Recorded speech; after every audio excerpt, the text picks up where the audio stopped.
students. Good afternoon, sir. Today I am going to deliver a lecture on advent of Europeans. Why the Europeans came to India and how the Europeans came to India. ये दो question है जिन पे आपको मैं बताऊंगा क्यों आए थे. अक्सर आप लास्ट टाइम भी हमने 75th इंडिपेंडेंस डे बनाया, मतलब किस चीज पे बनाया? Who colonized? From whom we got independence? बताओ, हमें किससे आजादी मिली? अंग्रेजों से. यही सुना आपने. लेकिन उन अंग्रेजों को यहाँ हिंदुस्तान में आना क्यों पड़ा? क्यों उनको आने की जरूरत पड़ी? तो इसके बहुत सारे रीजंस हैं. सबसे पहली चीज ये है कि हम पढ़ेंगे कि उन यूरोपियंस में सबसे पहले कौन आया. उन यूरोपियंस में सबसे पहले जो आए थे वो पोर्चुगीज थे. कौन? पोर्चुगीज थे. और जब यहाँ पर पोर्चुगीज आते हैं, इनको फॉलो करके इनको रास्ता मिलता है इंडिया आने का, और इनको फॉलो करके कौन आते हैं? फिर डच. और फिर कौन आते हैं? फिर आते हैं इंग्लिश. कौन आते हैं? English. And the last French. अब सबसे पहले ये आते क्यों हैं? क्या फैक्टर्स थे कि इनको आना यहां पर पड़ा? वो मैं आपको यहां पर बताऊंगा. फैक्टर्स क्यों आना पड़ा उनको. पहला फैक्टर ये है decline of Roman empire. Decline of Roman empire. अब यहां पर आप एक बार मैप पे नजर मारो. यहां पर आप देख रहे हो दिस इज यूरोप. ये वाला पोर्शन यूरोप है और ये वाला हिस्सा जो है ये पोर्चुगल है और ये वाला स्पेन है. ये पोर्चुगल है, ये स्पेन है, और यहां से मेडिटेरेनियन सी है, यहाँ पे स्विज कनाल है, और यहां से होकर रास्ता आता था यहाँ इंडिया में. यहां से ये गुजरकर इस सी से, मेडिटेरेनियन सी से गुजरकर स्विज कनाल से आकर ये इस रास्ते से रेड सी से गुजरकर फिर पहुंचते थे इंडिया में. लेकिन हुआ क्या? Decline of Roman empire. Roman empire कौन थी? रोमन एम्पायर यहाँ पे आपका रोम है. यहाँ से ये एक बहुत बड़ी एम्पायर थी उस टाइम की. ये इसमें ज्यादातर क्रिश्चियनिटी थी. क्रिश्चियनिटी जो है वो पूरी इस एरिया पर कंट्रोल कर रही थी. लेकिन इसका हुआ डिक्लाइन. इसका आ गया जवाल. कब आ गया जवाल? 7th century. 7th सेंचुरी में डिक्लाइन ऑफ रोमन एम्पायर हुआ. जब इनका डिक्लाइन हुआ तो इस वजह से क्या हुआ? अब ये जो रास्ता था, कौन सा? ये स्विज कनाल वाला, रेड सी वाला, ये यहाँ पर आ गया अरब्स के पास. किनके पास? अरब्स के पास. The sea route to India came under the control of the Arabs. ये सारा आ गया अरब्स के पास.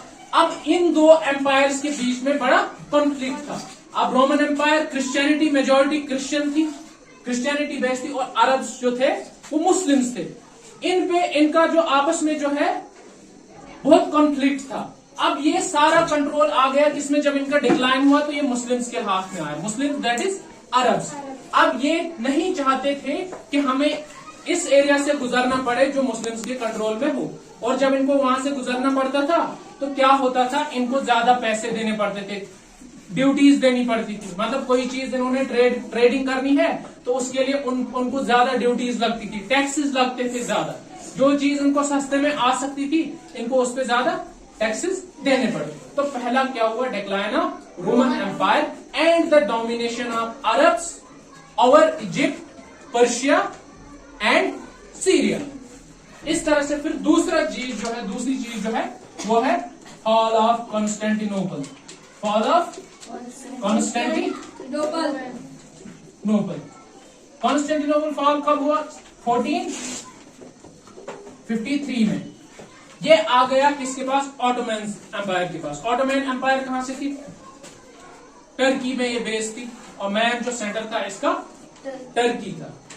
तो यहां पर जो कॉन्स्टेंटिनोपल है ये हो गया, ये किसके अंडर आ गया? Fall of Constantinople to Ottoman. Ottoman भी कौन थे? अब वो भी मुस्लिम्स थे, मुस्लिम एम्पायर थी. Yes sir. ठीक.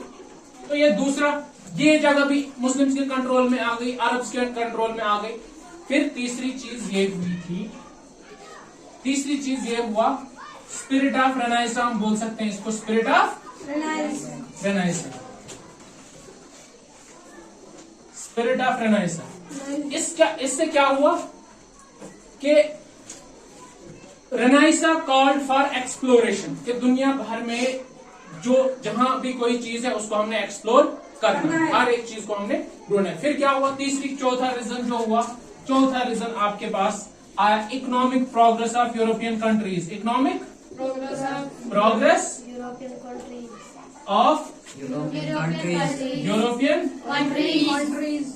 कंट्रीज।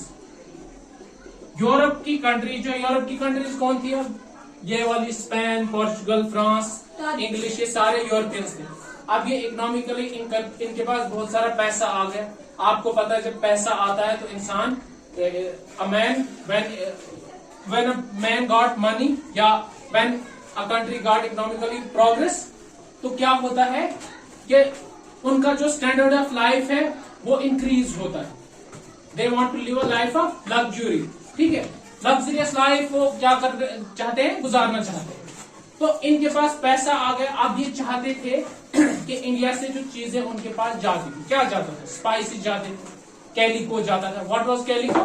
कैलिको जो यहाँ से कपड़ा लिया था यूरोपियंस ने, जब वास्को डे गामा आया था उसने जो पहला कपड़ा यहाँ से लिया था वो कैलिकट से लिया था और उसका नाम पड़ा था कैलिको, कॉटन क्लॉथ। तो जब उसने लिया तो यहाँ से उनकी वो यहीं से वो चीजें लेना चाहते। जब उनके पास पैसा भी आ गया तो उनकी डिमांड और ज्यादा बढ़ गई। फिर क्या हुआ, अब ये क्या चाहते थे, जिस रास्ते से ये आते थे इंडिया में वो रास्ता तो अरब्स ने अपने कंट्रोल में ले लिया, ठीक है। अब ये चाहते थे हम कोई नया रास्ता ढूंढे। तो इनमें से क्या हुआ, सबसे पहले इसकी लीडरशिप जो है पोर्चुगीज ने संभाली। पोर्चुगल जो कंट्री थी 1494 में एक ट्रीटी हुई, उसे कहते हैं ट्रीटी ऑफ टॉर्डिसिलस।